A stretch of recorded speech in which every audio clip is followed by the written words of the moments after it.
प्रधानमंत्री के 11 साल के कार्यकाल और किस तरीके से रहा है 11 साल का उनका कार्यकाल, कितना हुआ है विकास, इन सब बिंदुओं पर आज चर्चा करने वाले हैं पंकज प्रभाकर, जो कि सूरज स्टील फैक्ट्री के ओनर है, साथ में रोटरी क्लब और कई अन्य सामाजिक संस्थाओं से जुड़े हुए हैं। बहुत सज्जन व्यक्ति हैं, सामाजिक कार्यों में बढ़ चढ़कर हिस्सा लेते हैं। पहले आज हम बात करेंगे प्रधानमंत्री का जो 11 साल का जो कार्य रहा है, किस तरीके का रहा है, वो बताइए पंकज प्रभाकर जी, किस तरीके का रहा है कार्यकाल प्रधानमंत्री नरेंद्र मोदी का 11 साल का। धन्यवाद धर्मेंद्र भाई, आप मेरे कार्य किए गए कार्यों में और मेरे जो ये है उसमें बड़ा अच्छा लगता है कि आप लोगों का पर्सनल योगदान होता है कि पंकज भाई क्या कह रहे हैं। तो मैं जिला मंत्री तो भाजपा का जरूर हूँ, लेकिन पहले यहाँ लोकल समाज का एक नागरिक हूँ, आरा का एक व्यवसायी हूँ और एक उसको क्या कहते हैं, एक कॉमन मैन हुआ यहाँ पे। तो हम लोग धर्मेंद्र भाई, ये सवाल 11 साल वाला बहुत अच्छा है। आज हम लोग बताना भी चाहते हैं और आपने पूछा भी है। 140 करोड़ का एक नागरिक हमारा किसी न किसी लाभ से, वो कहीं ना कहीं उससे लाभ प्राप्त है। हमारे यहाँ जो बिजली, आपको याद होगी, और लोगों की राज्य थी, तो बिजली की ये स्थिति थी कि जाने का और आने का कोई टाइम नहीं था। आधे घंटे, 1 घंटे, 2 घंटे, यही हम लोगों का अलॉटमेंट था। पूरे 24 घंटे में, 2.5 घंटा में हम लोगों को पढ़ाई लिखाई, क्या कहें, लालटेन युग और लैंप युग और ढिबरी। अभी उस युग की बात मत कीजिए, अभी वर्तमान में क्या हुआ उस पर बात कीजिए। वो युग को दोहराया नहीं जा सकता है, क्योंकि वो अकल्पनीय था, इसकी कल्पना नहीं की जा सकती है। वो एक दौर था कि महीनों महीनों दिन बिजली गुल रहा करता था और लोग इकट्ठा चंदा करते थे, तब जाकर ट्रांसफार्मर लगता था। तो अब हम उस दौर से काफी बाहर निकल चुके हैं। आज हम डिजिटल युग में आ गए हैं, नरेंद्र मोदी के युग में है, एक अलग एरा के युग में है। तो इस एरा को किस तरीके से देखते हैं? इनके 11 साल का जो एरा रहा है, युग कैसा रहा? सड़कों का जाल बिछा है धर्मेंद्र भाई। किसी राज्य में चले जाइए, कहीं चले जाइए, आप आरा में ही हम लोग पहले देख लें कि जाल बिछने से आम लोगों को क्या प्रभाव पड़ा है? कुछ फायदा हुआ? बहुत कनेक्टिविटी आ गई ना। कनेक्टिविटी को क्या कहते हैं? पूरा का पूरा आप लोगों के लिए फायदा हो रहा है। व्यवसायी हैं, आपको तो फायदा होगा। व्यवसायिक, अगर व्यवसाय सही समय पे आपका सामान सही समय पे सही लोगों पे पहुंचता है तो फल सड़ते नहीं हैं, अनाजें कम बर्बाद होती हैं। तो अल्टीमेटली ट्रांसपोर्टिंग सुलभ हो गया, उसका भाड़ा कम हो गया, सामान सही समय पे पहुंच रहे हैं, बिजली का आपका पानी का व्यवस्था हो गया, सड़कों की व्यवस्था हो गई। आपका इंजीनियरिंग कॉलेज आप सोच नहीं सकते थे, यहाँ के बच्चे देखिए जाके इंजीनियरिंग कॉलेज में पढ़ रहे हैं। मेडिकल कॉलेज को आप देखिए, 4 लेन कहाँ से, किसी गांव से भी आप 1 घंटे में जिला मुख्यालय पहुंच सकते हैं। आप देखिए सड़कों का।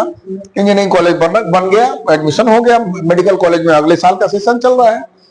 तो प्रधानमंत्री को तो लोग अभी करेंगे, 11 साल में तो उस तरीके से नहीं हुआ है। विकास कहाँ, नौकरी कहाँ हुआ है? अभी कांग्रेस ने आज ही अपना प्रदर्शन किया है। ठीक है, नौकरी में तो सत्ता छोड़ो।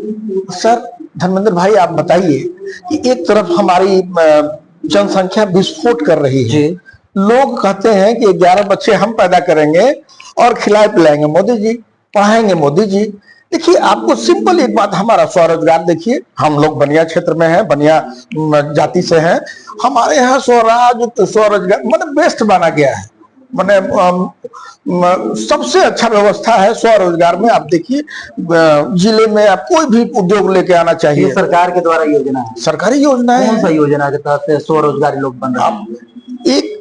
1 लाख रुपए, मुख्यमंत्री का 10 लाख का फंड है, प्रधानमंत्री का ये 25 लाख वाला रोजगार योजना है, 50 लाख रुपए, लिमिट नहीं है। आपका ये जो स्टैंड अप प्रोग्राम है, स्टैंड अप इंडिया है, मतलब आप पकौड़ी तलने से लेकर हवाई जहाज बनाने तक हर जगह सरकार आपके साथ खड़ी है। आपको ये नहीं लगता है कि लोग बहुत ज्यादा एक्सपेक्टेशन रखते हैं कि जो इंफ्रास्ट्रक्चर तेज रफ्तार से होनी चाहिए वो कुछ धीमी है? 11 साल का कार्यकाल लंबा रहा है, क्योंकि विपक्ष तो हमेशा मोदी के विरोध में ही बात करते हैं। वो तो अच्छे कार्यों को भी उनके हिसाब से वो विरोध में रहता है। आपने पहले ही कहा कि पुरानी बातों को छोड़ दीजिए, पुरानी बातें ही बार बार हमको झकझोर रही है। प्रधानमंत्री कहता था कि हम 1 रुपया डालते हैं तो 10 पैसा पहुंचता है इंडिविजुअल तक। रुपए में पहुंचता है। लेकिन फिर भी विरोधी हमेशा आखिर क्यों मोदी का विरोध करते, क्या वजह है, क्या कुछ ऐसा रीजन है कि हमेशा क्रिटिसिज्म ही होता है? हजम और नहीं पहला होता। देश का प्रधानमंत्री हो जो इतना गाली सुनता है, इतना गाली, सबसे कोई भी ज्यादा गाली इन्होंने आता है रोड छाप मोदी को गाली देता है, प्रधान मतलब मोदी को नहीं प्रधानमंत्री को गाली देता है। ठीक बात है। क्योंकि एक पद है प्रधानमंत्री का। देखिए, इन लोगों को हजम नहीं हुआ। एक गरीब आदमी का बच्चा एक बहुत मध्यम वर्ग का और नीचे के वर्ग का लोग आके और आपको सही सही रास्ते पर रखा। आप करते रहे कि साहब 1 रुपया भेजते हैं तो 10 पैसे पहुंचता है। आप कहते रहे कि जनता तो आम आदमी है, मैंगो मैन है जी। तो उस चीजों को इन लोग को हजम नहीं हुआ है बॉस, और कोई बात नहीं। आपने कहा मैंगो मैन, तो मैंगो मैन आम आदमी, सभी लोग कहते हैं आम आदमी।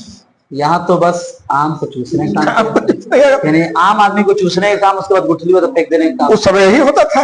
आज बदल गया, आज खास हो गया। हर आम आदमी आज खास आदमी है मोदी जी के लिए। आपने हाथ में कुछ पर्ची रखा है, क्या क्या आपने लिखा है, कुछ उसके बारे में जिक्र करें, क्योंकि 11 साल का जो विकास है आपने कुछ तो जाना होगा, कुछ पाया होगा, कुछ समझा होगा। प्रधानमंत्री का अभी आपका आवास योजना चल रहा है, जितनी भी योजनाएं हैं प्रधानमंत्री का, आप देखिएगा हर जगह। आवास योजना में एक सवाल मेरा छोटा सा, क्योंकि पहले इसका नाम था इंदिरा गांधी आवास, जी जी, इसको चेंज कर दिया गया। जी, प्रधानमंत्री के फंड से ये होता है। उसको इन लोगों का बस अपने एक परिवार को लेके चलने वाली जो बात थी, आज कॉमन मैन चल रहा है, मैंगो मैन चल रहा है, तो उनको पसंद नहीं आ रही है। उनको चाहिए साहब जवाहरलाल जी का नाम हो, इंदिरा जी का नाम हो, राजीव जी का नाम हो, राहुल जी का नाम हो और प्रियंका जी के बच्चे का नाम हो। यानी 11 साल में विकास हुआ, यही आप मानते हैं? बहुत ज्यादा विकास हुआ है। आपको क्या लगता है, दिल पे हाथ रख के बताइए। विकास तो हुआ, इसमें कोई दो राय नहीं है। क्योंकि जब एक समय हुआ करता था कि हम लोग पटना जब जाते थे तो कोयलोर जब शादी विवाह में यदि आप निकलते थे तो अब्दुल बारी से तो पुल है, तो 12 बजे निकलना पड़ता था, तब जाकर अगले दिन अगले रात को पहुंचते थे बहुत लेट से।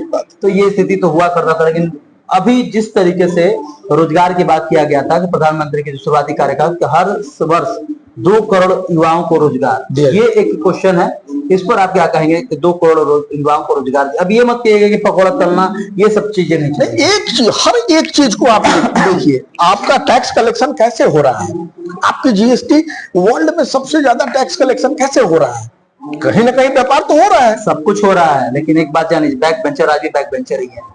समाज के पिछड़े वर्ग आज भी समाज के पिछड़े पायदान पर ही है। आप खुद अपने शहरी क्षेत्रों में देखें, जहां भी आप देखेंगे जो एक बस्ती आता है दलित जिसको बोलते हैं, आज भी वही स्थिति में गति है कि नहीं? गति कहाँ है उनमें? कहाँ आप देखिए, जमीनी स्तर पर देखिए, आज सभी एनजीओ लगे हुए, लेकिन फिर भी उनमें कोई मूल चूल बहुत परिवर्तन नहीं आ रहा है जो होना चाहिए। आप ज्यादा एक्सपेक्ट कर रहे हैं धर्मेंद्र भाई। गति जरूर है। हम लोगों के मोदी जी, मतलब एक भी आप देखिए कि कितनी अनाज की योजनाएं चली है, और अगर कोई बेच के दारू पी जाता है तो उसको भी हमको संभालना है, आखिर वो हमारे ही लोग हैं, उनको समझाना है। चलिए, लेकिन गति आई। 2-3 रैपिड फायर सवाल और 25 का चुनाव है, क्या लगता है व्यवसायी वर्ग से कोई चुनाव में, बढ़िया वर्ग से? जी जी, हम लोग एकदम इंतजार कर रहे हैं। हमारे सक्षम आदित्य जैन है, दुर्गा राज जी हमारे निष्पक्ष लोग हैं, दुर्गा राज बहुत ही परफेक्ट है, आदित्य जी हैं, और भी हमारे पास दर्जनों ऐसे नाम है ना जो तैयार बैठे हैं। तो मतलब कि किसी का टिकट हट कटेगा तब ना, क्योंकि आप तो कह रहे हैं कि भाजपा में हम लोग मांग नहीं सकते हैं जी। हमको भी मंत्री पद मिला है, जिला मंत्री बनाया गया है, तो हमको नहीं पता था कि हम बनने वाले हैं। हमारा काम हुआ होगा तो हम लोग देगा। यानी पार्टी में कुछ लेन देन का नहीं होता है, सुनने में कहीं कुछ नहीं। भाजपा में ऐसा कुछ सवाल नहीं है। हम लोग तैयार खड़े हैं, जिनको भी टिकट मिलेगा हम लोग उनके साथ हैं। लेकिन अगर कोई हमारे वर्ग से होगा तो हम लोग सबके साथ। ये लोकसभा पुनरावृत्ति तो नहीं दोहराया जाएगा? एक तरीके से बनिया वर्ग को बड़ा क्रिटिसिज्म का झेलना पड़ा, बैकवर्ड फॉरवर्ड बातें आ गई लोकसभा में जो हुआ था। कुछ तो लोग कहेंगे, लोगों का काम है कहना। आपको इतना ही बताते हैं कि लोग कुछ भी कह ले, हमको पूरा का पूरा विश्वास है कि हमारा 80% मत राजकुमार जी को गया है। कि इन्होंने क्या किया है, क्या कैलकुलेशन है, हम लोग तो बैठे हैं। बनिया वर्ग अपना गला छोड़ेगा, गद्दी छोड़ेगा, धंधा छोड़ेगा, उसी से तो भारत समृद्ध हो रहा है। और आपका चुनाव में देखिए बड़ा कठिन हॉट स्ट्रेटेजी है, बड़ा संघर्ष करना पड़ता है। और जिस तरीके से आप कह रहे हैं कि मिल जाए तो मतलब एक मौका चाहिए, अपने आप को साबित करना। हम लोग तैयार बैठे हैं, चाहे कोई हो, जरूरी नहीं कि बनिया वर्ग से, अगर बनिया वर्ग से भी हो, किसी वर्ग से हो, हम लोग चुनाव के लिए तैयार बैठे हैं और हम लोग योग्य प्रत्याशी लाएंगे और उसको जिता के। चलिए, धन्यवाद। तो आपने सुना पंकज प्रभाकर, जो सूरज स्टील के ओनर है, भारतीय जनता पार्टी के कार्यकर्ता है, कद्दावर नेता भी हैं, और इन्होंने कहा कि यदि भाजपा से टिकट मिलता है, बनिया वर्ग से यदि किसी को मिलता है, आदित्य विजय जैन है, दुर्गा राज हैं, और जो पार्टी में कई बनिया वर्ग से लोग आते हैं, उनको मौका दिया जाना चाहिए। यदि बदलाव होता है तब, नहीं तो जो लोग खड़े होंगे उनको भरपूर सहयोग मिलेगा। और 11 साल के जो विकास के कार्य है, उन्होंने बताया किस तरीके से इंफ्रास्ट्रक्चर के विकास हुआ है, शैक्षणिक संस्थानों की समृद्धि हुई है, मेडिकल कॉलेज की वृद्धि हुई है, खासतौर पर आरा और भोजपुर में देखा जाता है इंजीनियरिंग कॉलेज, मेडिकल कॉलेज के साथ कई बड़े बड़े परियोजनाओं पर काम चल रहा है। पटना काफी डेवलप हो रहा है। अभी विक्रमगंज में प्रधानमंत्री का कार्यक्रम हुआ था, जहां उन्होंने 48 करोड़ योजनाओं का बिहार के लिए सौगात दिया था। तो देखना दिलचस्प होगा कि 2025 क्या लगता है कि बिहार में कुछ नया होने जा रहा है।